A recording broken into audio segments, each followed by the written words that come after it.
Hello, everyone.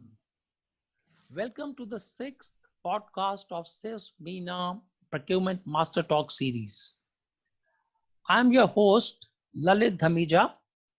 I have 40 years experience in procurement and supply, and I'm ex-procedure and process assurance manager for procurement department of ADNOC Onshore. After my career spanning 37 years, I am now a global procurement and supply chain trainer and coach. I've been working as a CIPS volunteer in UAE since 2009. Today, I'm honored to be joined by Mr. Waleed Al Saeedi. We will talk with him about procurement, best practices, what should be done in this pandemic, what he has been doing for learning and development of his staff, and other related issues. We will summarize the key learnings at end of the podcast. CIPS MENA Procurement Master Talk series covers in-depth interviews with procurement and supply chain management professionals from various diverse industries.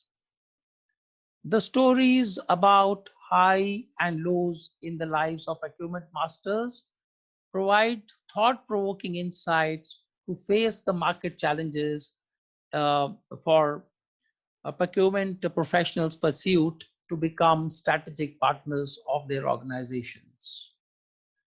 Our guest for today, as I already said, for CIPS MENA Procurement Master Talk Show is Mr. Waleed Al Saeedi. Hello, Mr. Waleed. How are you doing? Hello, Mr. Lalit. Thank you very much for hosting me today in this talk. Thank you, Lalit. Thank you. So, Mr. Waleed Al Saeedi is the Supply Management Director at Department of Tourism and Culture, Abu Dhabi, a successful leader who has been instrumental in shaping the future of Abu Dhabi government procurement and the procurement profession itself. Mr. Al Saidi has spearheaded multiple initiatives throughout his career.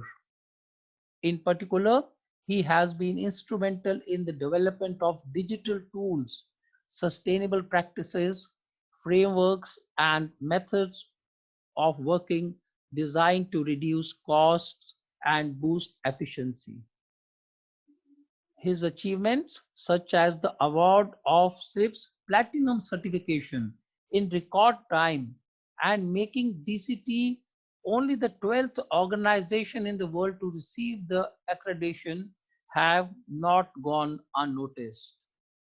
In recognition of his work, the director has been rewarded with over a dozen award nominations, accolades received in 2019-20. These include Mr. Waleed Al Saeedi being named in the top 10 supply chain executives of the world by Supply Chain Digital magazine and received the Procurement Leader Award 2020 from Future Procurement Leaders. Furthermore, for 2018 CIPS MENA Procurement Awards, Mr. Al Saeedi won the Procurement and Supply Chain Professional of the Year Award. Given the outstanding work and performance of the DCT procurement function and multiple shortlistings and award through this hard work are well merited. Today, Mr. Waleed advocates a vision for the future of procurement to become a leading function in developing future strategies of any organization. Once again, Mr. Waleed, you are welcome, and we are fortunate to have you here with us, and we'll be trying to have your views on various subjects. Mr. Waleed, first one, how did you enter the procurement and supply chain world? Can you describe your journey so far? Already we got an insight into or a glimpse of what you have been involved in, and it is really extraordinary. So we want to know from your side about your journey and how you entered into procurement and supply chain board. Okay, thank you again, Lalit, and thank you for the introduction. It's really seems you done great job preparing for this podcast. Mhm. I graduated Lalit as civil engineer. I joined one of admin group of companies as civil engineer in maintenance. To be frank, at that time, I never thought about procurement at all. Mhm. I get in touch with procurement people as a civil engineer when I have certain requirements for our plant projects, maintenance. So I get a bit about the procurement, but it was not in my mind till maybe second or third year when I get noticed by the procurement director at that time who request me if I can join their department as contracts engineer. Uh-huh. So that happened in early and exactly 2nd of January 2000. Oh, really? So You it was remember it really, vividly? Wow. yes, very good opportunity. So, And before that, I joined something called Y2K. I'm sure new generation will not understand what Y2K. went to went Uh, turn of the century when we were entering exactly. from 1999 to 2000, right? Exactly. So Uh-huh. I joined admin group at 97 May, and Uh-huh. they decide to have this Y2K project by mid 98. So Uh-huh. that was first touch with the procurement. Then when I joined as civil contracts engineer, there I start real journey with procurement. Uh-huh. I work with admin group of companies for almost 13 years Uh-huh. uh, till I get promoted to the contracts manager. Uh-huh. Then I join Emirates Nuclear Corporation establishment in Yes. May 2010 Okay. as contracts and procurement manager Mm-hmm. for 3 years. To be frank, I always consider oil and gas is real second university, where, Yes. as you know, a lot of expertise, a lot of stakeholders or shareholders from different parts of the world Right. willing to share the knowledge, willing to get the latest technology, and that Yes. real experience I'm really proud of. So that first 13 years of my experience, it was really very rich. I'm very Uh-huh. proud of it. Uh-huh. Uh, Nevertheless, when I joined ENIC, Emirates Nuclear Corporation, that Mm-hmm. another dimension, another level, Uh-huh. where it is and still considered one of the very unique project in globally, not only in UAE, Mm-hmm. even consider or given the golden standard when it comes to the size and Mm-hmm. advance of the technology.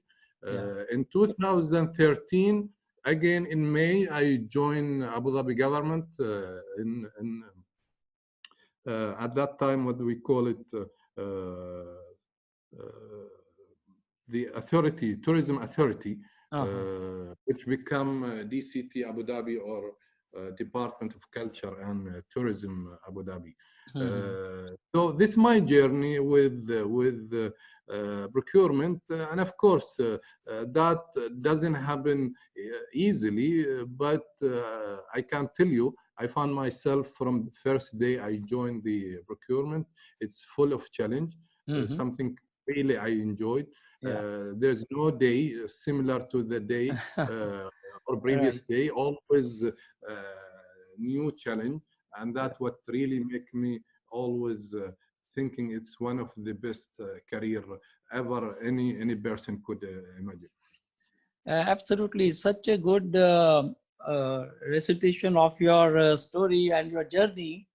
And I can say, like, you're talking about oil and gas and it being a university.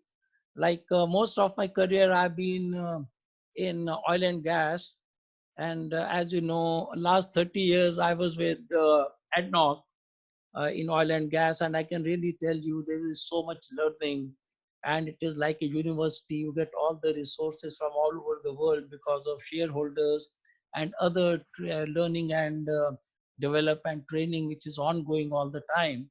And Absolutely, absolutely. secondly, about procurement, like you are a civil engineer, I'm a mechanical engineer, and like both of us have done other MBA and other degrees. But having said that, we have worked in technical fields also.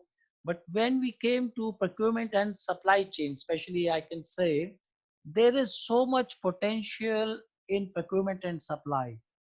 Even technical skills you can use in specifications. This is market intelligence, strategic planning, performance management, category management, project management. All the skills are used in procurement, and as you rightly said, no 2 days are together or are the same. So wonderful. I relate with what you have described. And Mr. Waleed, which three words do you think your colleagues and peers would use to describe you? Well, that's really difficult I to thought it will be describe. very easy. No, it's really difficult. Anyway, Uh-huh. maybe some people will see me as very passionate.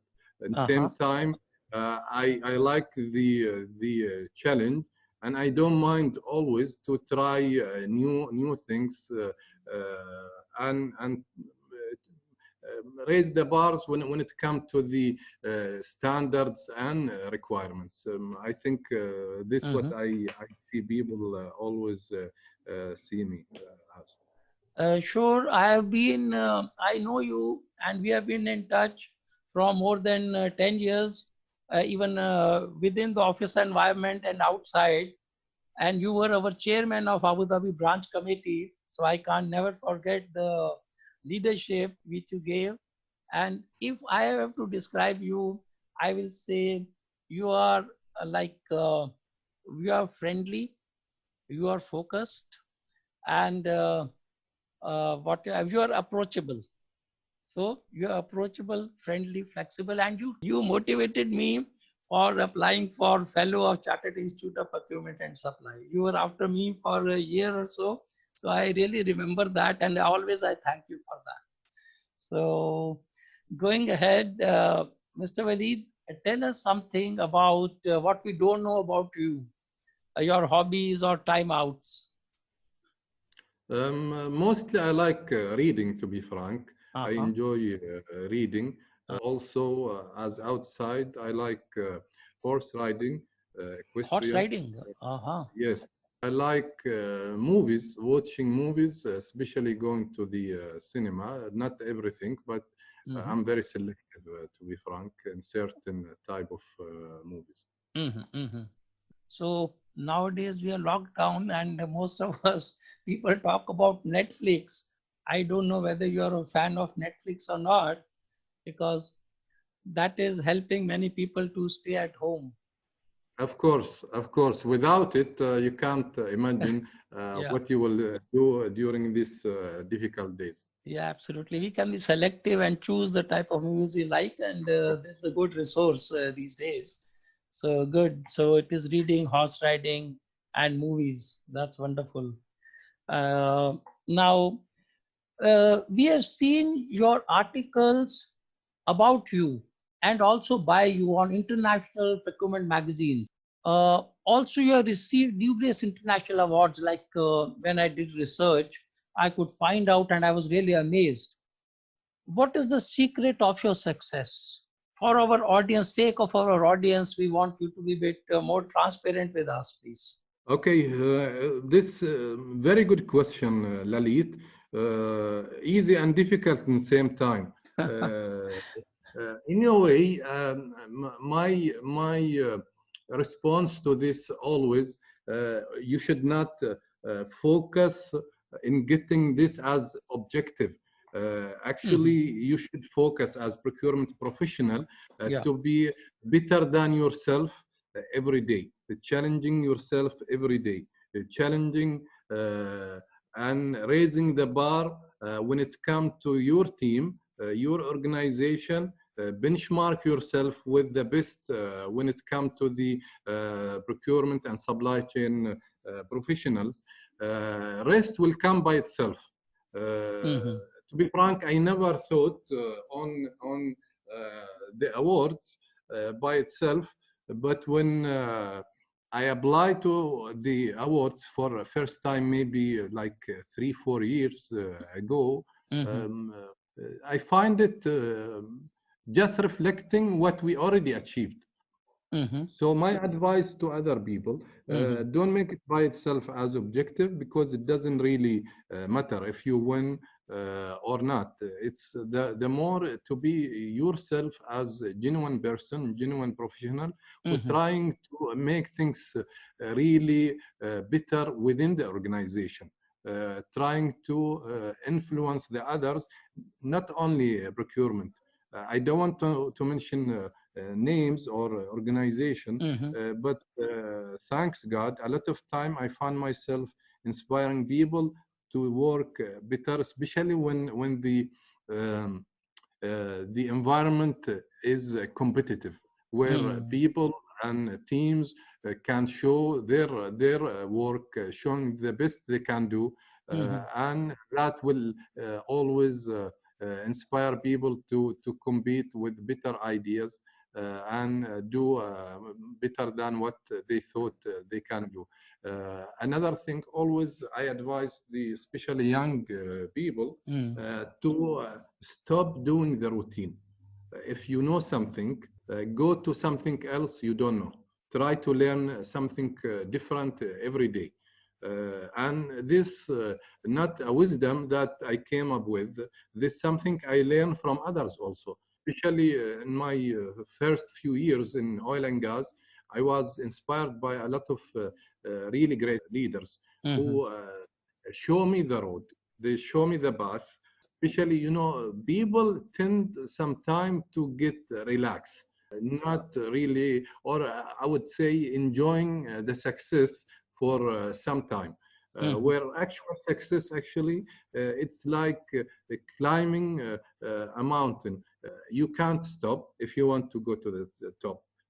You always think and what next, what you can Mm-hmm. do better, how you can do it better than before, how you can expand your knowledge, how you can transfer that knowledge to other people, how you can even extend this experience and Mm-hmm. knowledge to other organization, how to influence the community within your city or your area, Mm-hmm. and give that feeling. That by itself, in my opinion, the best reward I ever or award I ever received. Wonderful. There are so many great messages here, and it is quite inspiring. And I'm focusing on stop doing the routine. Now, imagine in this situation, if people were just doing the routine, they will not be able to cope up.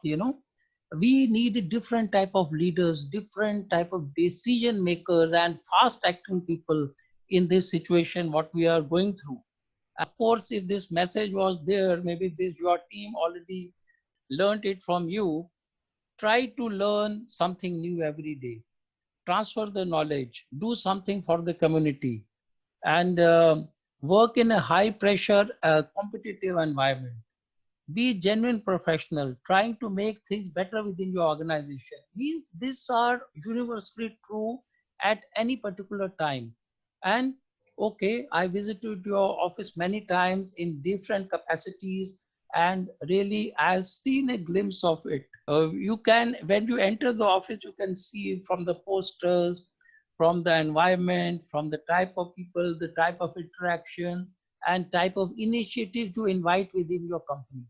You invited so many different companies for, like I know once we came for cross industry best practices and for cross industry collaboration, and many times we have come to give certification and awards as a CIPS team to your company, to your professionals. So it is vibrant, and in the awards we see your teams coming and winning so many awards. So I think not only you are telling these points which are important, but you are really walking the talk. And this is a testimony from your awards, from your publications, and what you're doing for your team. So it is wonderful to remarkable learnings and sharing of knowledge with us. Again, coming back to the same point, we see you as a role model for grooming up and upskilling your team. We have seen you give priority and also take interest in learning and development. Can you tell us on the initiatives you have been involved in all these years, maybe with your team and yourself as a person, so that it will help our procurement community? Okay, good. This a really good question, Lalit. I'll give you Mhm. example from DCT. For example, when I Uh-huh. joined DCT, there were only one person who held MSIPs, and most of the team, they never even get interested to know about SIPs as Mhm. procurement professional organization trying to promote the procurement in the highest level when it comes to the professional. Nowadays, we are four people holding FSIPs, two people holding MSIPs, and they are in the process to get their FSIPs. We have more than 25 people Mhm. who's doing the MSIPs qualification with two levels and another people joining. This not only what we done. Some of them they left the organization, but they Ah, still doing this with us as wonderful. part of the DCT. Uh-huh. Uh, and a lot of time I get calls from different organizations here in Abu Dhabi requesting and asking about this success story and Mhm. how they can start. Yeah. At least three or four organizations, they almost follow the same story now, Mhm. and they even doing better than what we done. That really what again make me happy. That really Uh-huh. what give me the feeling of the achievement, uh, not anything else. Another success story. When I joined DCT, my boss requested me to apply for SIBS Gold at that time Uh-huh. because he came to know about our success in ENIC and achieving first organization outside Europe to get and receive SIBS Gold. Gold I certificate. remember that. Course. Yes. Yeah, Yeah. that was the first ever to happen Mhm. outside Europe, Yeah. and it was with ENIC. So basically, I told him we need some time to build the right infrastructure and Mhm. build the team. And Yeah. this exactly what happened when I felt the time is right to start it. We applied for it, and Mhm. you know the rest of story. Yeah. We get the SIPS Platinum. Yeah. We get it in the shortest time ever recorded by SIPS with really great result. And not only this, because I keep saying always awards and certificate, it doesn't mean anything if it Mhm. doesn't really get reflected within Mhm. the organization. Yeah. If people doesn't see the quality of the work, that's mean it's just a paper, Mhm. doesn't really worth what efforts you done if Yeah. that doesn't reflect within the process and relationship Yes. with your stakeholders. So Yes. this one of the let's say few things we done within DCT.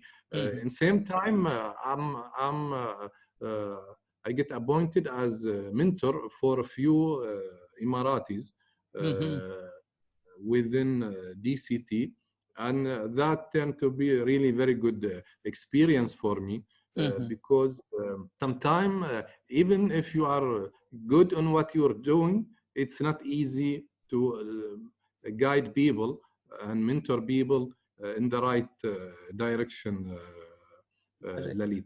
It's required a lot of patience, and it Mhm. required understanding these people, understanding their ability, their capability, their qualification, their ambitions, and at the same time, what really inspiring them. Till Mhm. you know that, it's hard to make things change. And Alhamdulillah, in a few cases, it turned these people to different people to best level and good achievement. So many people are doing MSIPs, and beyond that, there are four fellows in your company, which I think in the GCC it is the most. Four fellows in a single company, a fellow of Chartered Institute of Procurement and Supply. Yeah, by the way, if someone hear me, I challenge. And you're releasing the staff for doing the studies. That is a commitment. Getting the budget from them, convincing the management, and having a long-term perspective. Training qualifications do take time, but ultimately you reap the rewards in the long term. So that is a vision which really procurement leaders like you, we are inspired by that. And wonderful. And other is getting the certification, like you rightly said, that paper will hardly mean anything, but when you get the paper, that means you got robust processes, procedures, policies. That itself speaks for itself. So, and people are working in a structured and an organized manner. Now, going further, this is a very relevant question in which we want your views. Relevant question in the present times, and we want your views on this. How is the current situation changing your thinking or approach towards procurement, supply chain in the industry and market as a whole? Okay, I assume you're talking about COVID-19 situation, Lalit. Yes, sir. Okay.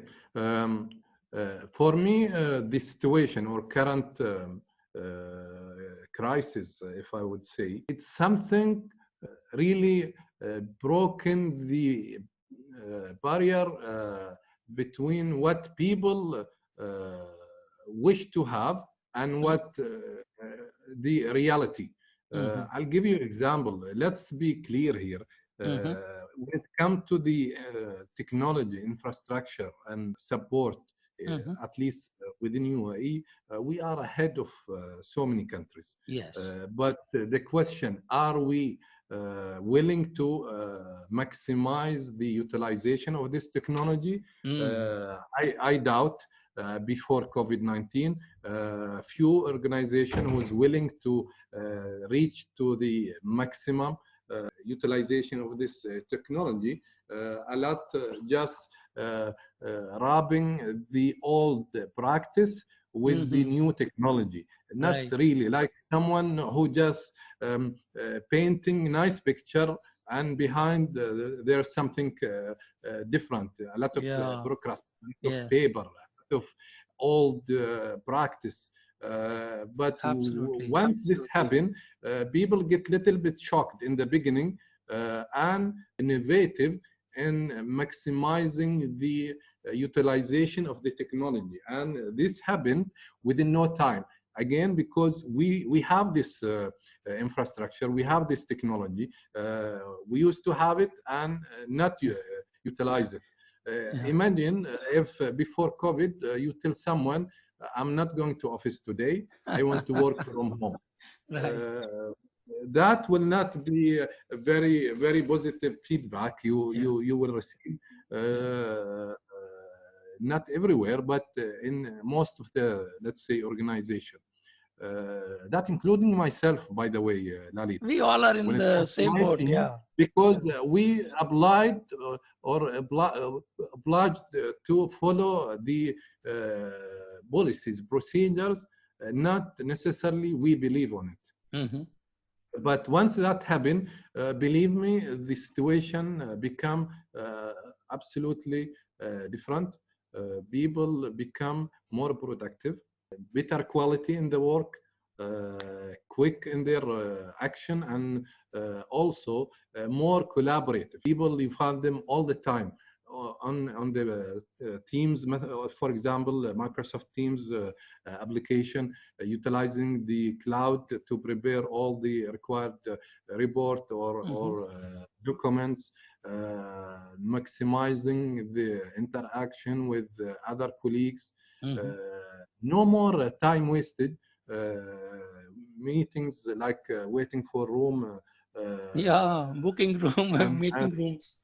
Yeah. exactly, and traveling between the offices or from office to home and home to Yeah. office. So that really, I see the positive side of this crisis.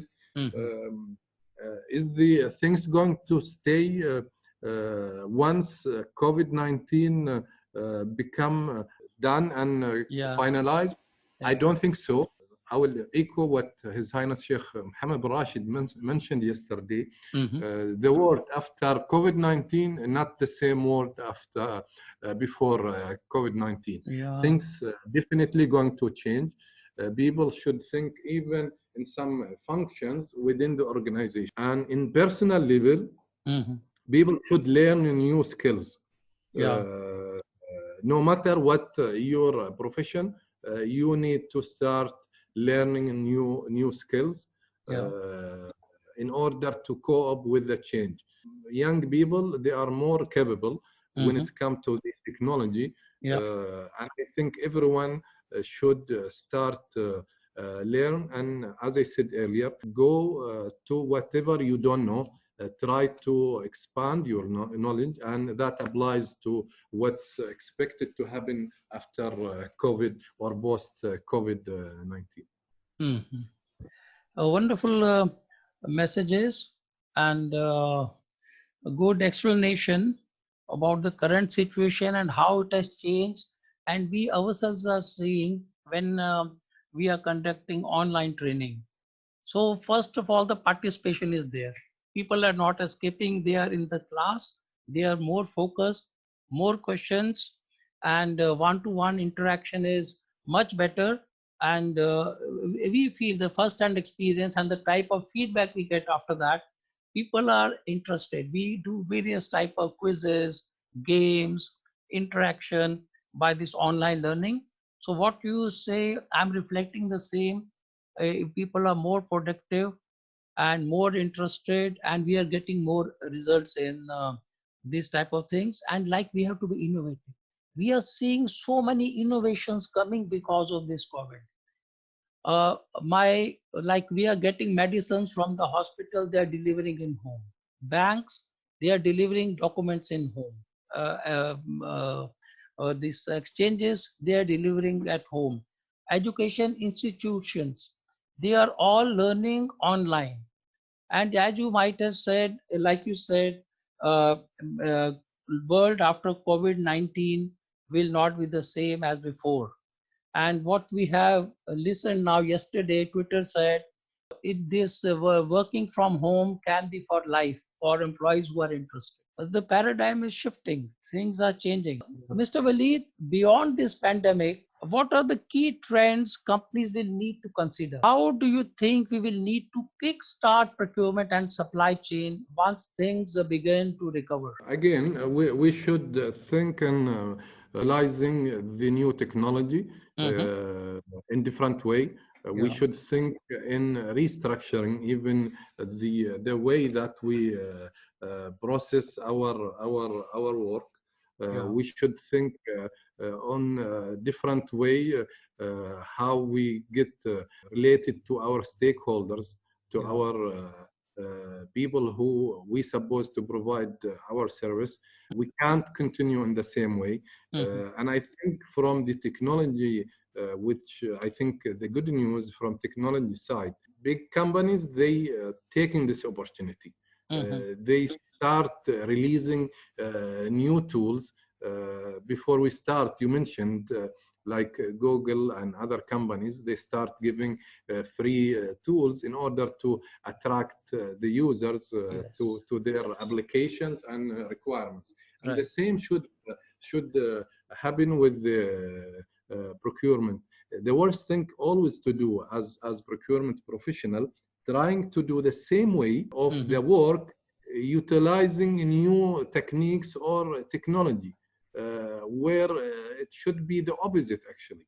Mm-hmm. Once we have a new technology, we should think and restructure our process and way we conducting the business.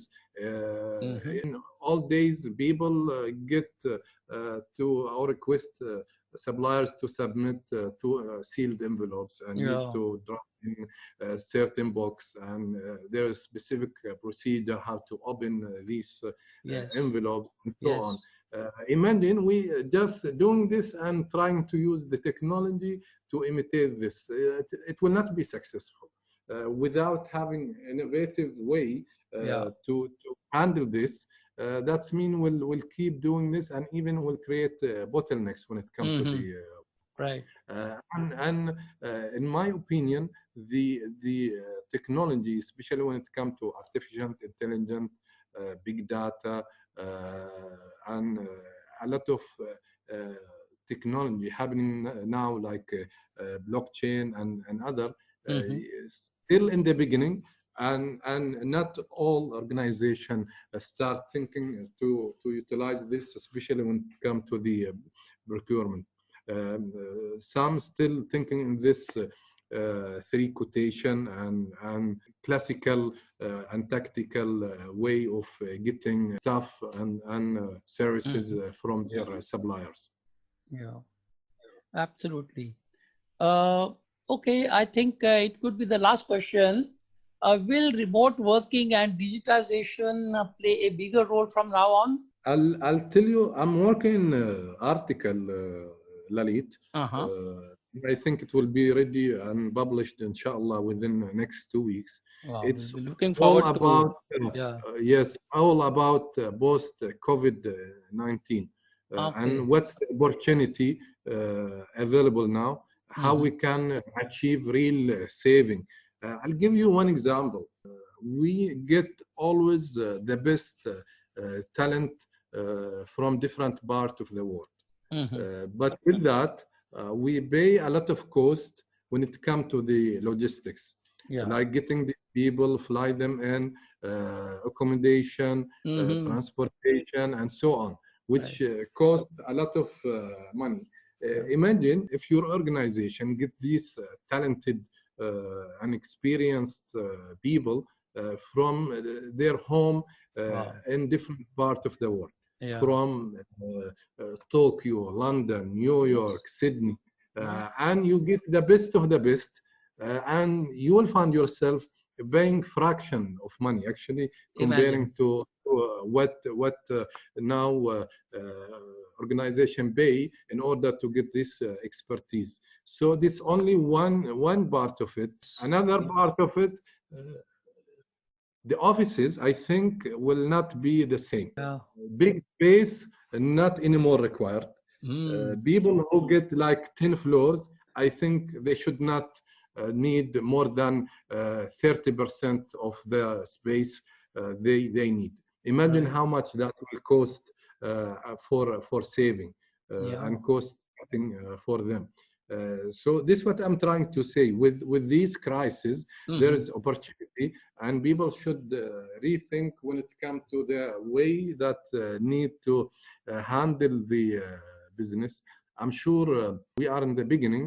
A lot of things will happen in the coming weeks and months, and we need to keep our mind open, use this new opportunity wisely in order to get a lot of new things and innovative ideas. Oh, wonderful.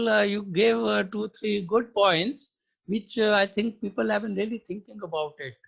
Remote working and saving on money, or as far as the buildings are concerned, and communication, logistics, transportation, visa charges, all the things that will be massive saving. And we have seen it is as good as being in the office. Like a lot of things could be done remotely, and great ideas. And I think it is a time to wrap up now. Thanks for joining me. And before you do go, I'll just read the key learnings. What we learned from this talk was you told us if you're talking about award, that should not be an objective. When you are improving an organization, like you said, it comes naturally. You anyway have done the improvement within your organization, and then you are applying for the award. You get or you don't get does not matter, but we have to focus on better things and raise the bar, learn new things every day, benchmark with the best, and rest will come itself. Be a genuine professional, trying to make things better within your organization. That is the mindset. Like, it is not a routine. We are going to office 8 to 5, doing routine jobs, issuing purchase orders. So the thinking itself, the mindset itself will change if we are there. Our leadership is telling, grooming us for doing the things better and different every day. uh, and have professionals who can work in a competitive, and they have to do better than themselves, and try to learn something new every day, transfer the skills to others, influence the community. And we should also understand the aspirations and ambitions of the young people. Good thing what you told is about maximizing the use of technology. I know we had, once this video conference was introduced, we had that big screens in the conference room for video uh, conferencing. Hardly any time it was used. I tried to use it 2, 3 times, but then technical glitches were coming or people were not motivated. And company had spent so much on the video conferencing. We have to maximize the use of technology for our purpose, for doing things in innovative ways, and for being more productive. That's the maximum use of the technology, and to have more interaction, be more you for offering to our community who wants to contact you for support and guidance. Thank you, Mr. Waleed. Thank you, Lalit. Thank you. Thank you. Audience, thank you very much for tuning in. You can find all the podcasts of the CIPS MENA Procurement Talk series on the CIPS MENA Facebook, and we will also provide you link in the show notes. Once again, thank you very much for tuning in.